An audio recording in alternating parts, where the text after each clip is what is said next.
The sun sinks behind Windsor's ancient stone walls, leaving the castle draped in twilight the color of bruised violets. The last light fractures through tall mullioned windows and spills across marble floors, illuminating dust motes that drift like suspended memories. The stillness feels ceremonial, almost reverent, as though the very air braces for history to shift. Within the private royal library, candle flames sway in controlled flickers, sending gold reflections dancing over rows of leather-bound volumes. The scent of beeswax polish and aged parchment rests heavily on the air. This room has witnessed the whispered confessions of monarchs, the signing of treaties, and the silent unraveling of secrets.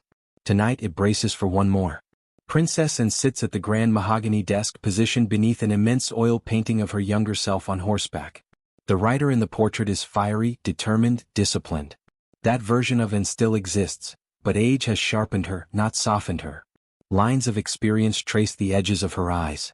Duty has shaped her posture into something unyielding. She has become the family's silent shield, the one least prone to scandal or sentiment. Yet even she cannot ignore the letter before her.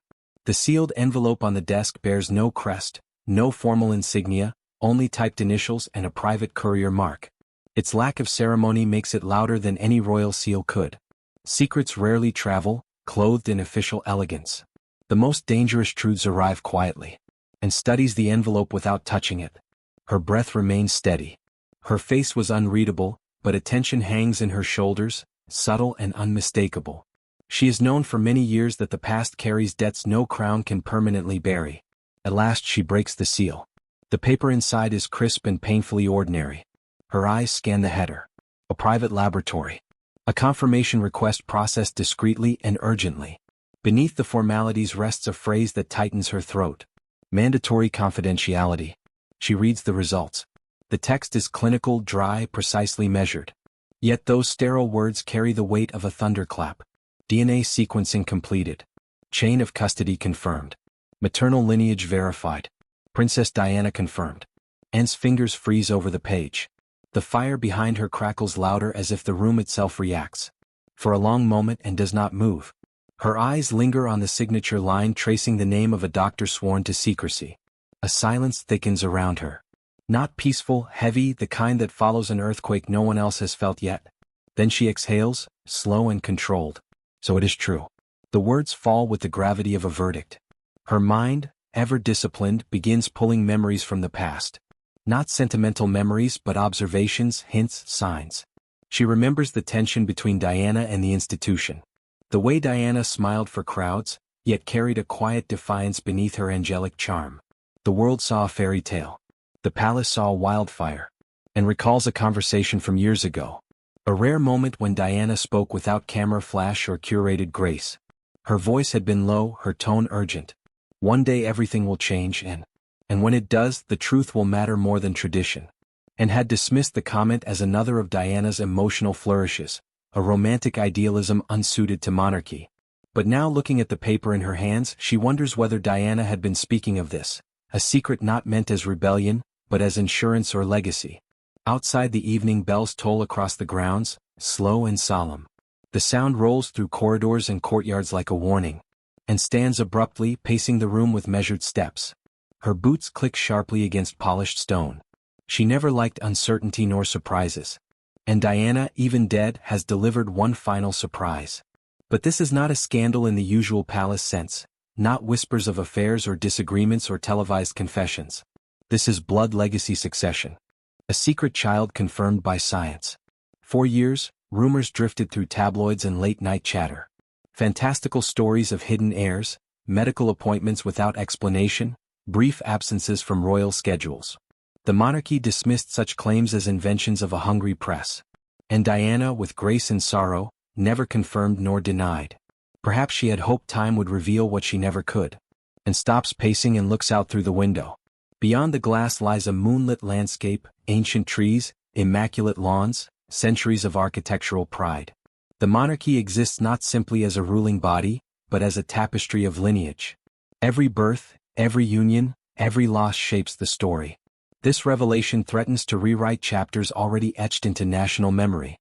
She presses her palm against the cold glass. What were you thinking, Diana? Her voice carries neither anger nor softness, only bewilderment and something quieter beneath it. regret, and turns back toward the desk. She folds the document carefully, deliberately. Yet her hands tremble. A betrayal she notices only when the paper rustles. Whatever truth Diana intended to reveal one day, she never lived long enough to do so. And now Anne is left with the decision she never asked for. To conceal the truth or confront it, to defend the monarchy or acknowledge the woman the world loved more fiercely than the institution she married into. A clock in the hallway begins to chime the hour. The sound pierces the silence and reverberates through Anne's chest. She closes her eyes briefly. When she opens them, her expression is different. No longer shocked, hardened, determined, duty rises where emotion falters. She speaks into the dimly lit room, voice steady as steel. This changes everything. Outside, the night deepens. Winds gather against the ancient stone. Somewhere in the castle, footsteps approach, unaware that history has just shifted in the span of one sealed envelope. And as the candles burn lower, Windsor Castle seems to tighten its grip on the darkness, as though bracing for the storm Diana has finally unleashed. Shadows in the corridors. Morning arrives without softness.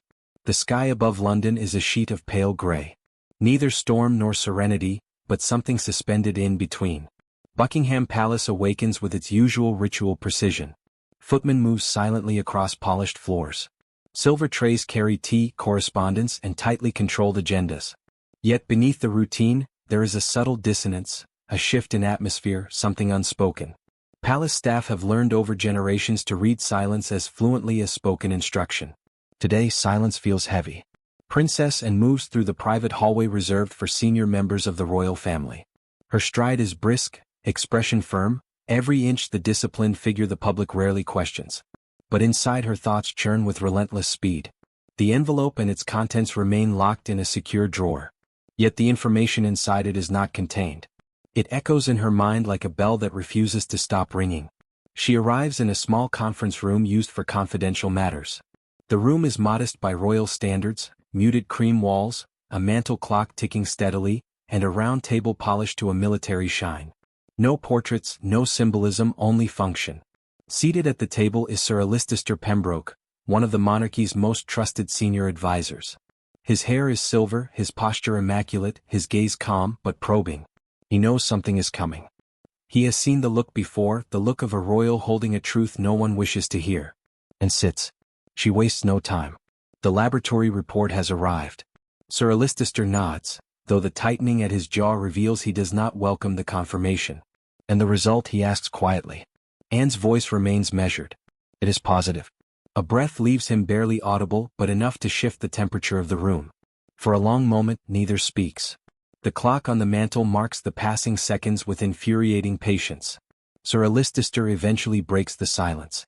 Your Royal Highness, before we proceed, there are matters to consider regarding optics, public stability, and constitutional implications. And raises a hand to stop him. I am not interested in rehearsed dialogue. I want the truth. How long has this suspicion existed within palace circles? He hesitates. His silence is answer enough. Anne's expression sharpens. So, the palace knew, not knew, he clarifies carefully. Suspected. There were fragmented reports, unconfirmed sightings, gaps in the official travel schedules, and private hospital records sealed under exceptional instruction. And closes her eyes briefly, studying her thoughts. She remembers the media frenzy surrounding Diana during the final years of her life. Helicopters, flashbulbs, murmurs of rebellion, whispers of her stepping outside the monarchy's control. The world adored her. The institution feared her unpredictability. Perhaps the truth was never chaotic. Perhaps the truth was quietly planned. Sir Alistair continues, the timing was never right. The monarchy was already strained. Public emotion was volatile. Revealing something of this magnitude could have ignited sentiment the institution was not prepared to withstand. And straightens in her chair. And now, he replies slowly. The situation may be irreversible. A slight tremor runs through the words. Don't panic. Realism. Anne's voice lowers. He is alive. Sir Leicester nods and aware of his heritage. The words feel surreal. For decades, the family has guarded bloodlines as though they were battlements. Every birth is announced to the world. Every death is marked with ceremony. Yet here stands a truth with no announcement and no ritual. A truth unseen yet undeniable. Anne's jaw tightens. What does he want? This time, Sir Leicester does not hesitate. He has requested acknowledgement and an audience. Anne's fingers curl slightly against the table. An audience, she repeats as though testing the weight of the request. Not a settlement, not discretion, recognition. Yes, the fire that once fueled her equestrian discipline now burns behind her eyes. And if he goes public, Sir Leicester meets her gaze without flinching. The monarchy will not shape the narrative. It will be forced to respond to it. The truth hangs between them. Outside the room, distant voices echo through the hallway. A tour group will soon arrive for public viewing hours. Tourists will admire chandeliers and tapestries while oblivious to the earthquake stirring behind locked doors. Anne rises from the table and walks toward the window. The gardens stretch beyond the glass in immaculate symmetry, order, structure, responsibility, everything she has dedicated her life to preserving. She speaks softly, but the words cut with precision. Diana never belonged to us. Not truly. The world loved her. The institution tolerated her, and now even from beyond the grave, she remains the force that cannot be silenced. Sir Leicester folds his hands. Princess Diana was unpredictable. Yet she understood her influence. If she made decisions without informing the palace, she may have believed time would vindicate her. And turned sharply. Or she knew the institution would never permit her choice. Silence answers. She breathes deeply and regains full composure. Duty redraws itself across her posture like armor. I will meet him, she commands. But not here, not under protocol, not as an institution. Sir Leicester nods in solemn agreement. As you wish, your Royal Highness. And steps toward the door, then pauses. Prepare for consequences. Yes, ma'am. Royal history has never been shaped solely by crowns or coronations. It has been shaped by the hidden moments, the conversations no one hears, the secrets that wait for the perfect crack in time to reveal themselves. Now the crack has formed, and in the shadowed corridors of Buckingham Palace, the future of the monarchy trembles quietly beneath the weight of truth. The meeting no one was meant to witness. Night descends over London like a velvet curtain stitched with rain. Streets glisten beneath street lamps, and the world beyond Clarence House seems distant, hushed, as though time itself understands the gravity of what is about to unfold. Inside, light is low and deliberate. Only a few sconces burn along the walls, leaving most of the corridor in shadow. Privacy is not merely preferred here. It is enforced. Princess Anne walks with steady purpose. Her expression reveals nothing. Yet an invisible war unfolds beneath her controlled breath. Every step brings her closer to a confrontation she once believed impossible. A discreet equerry bows and gestures toward a set of double doors. Your Royal Highness, he is waiting. And offers no reply. She pushes the doors open. The room is elegant yet restrained. A single chandelier casts warm light across tapestries depicting battles, coronations, and ancient vows.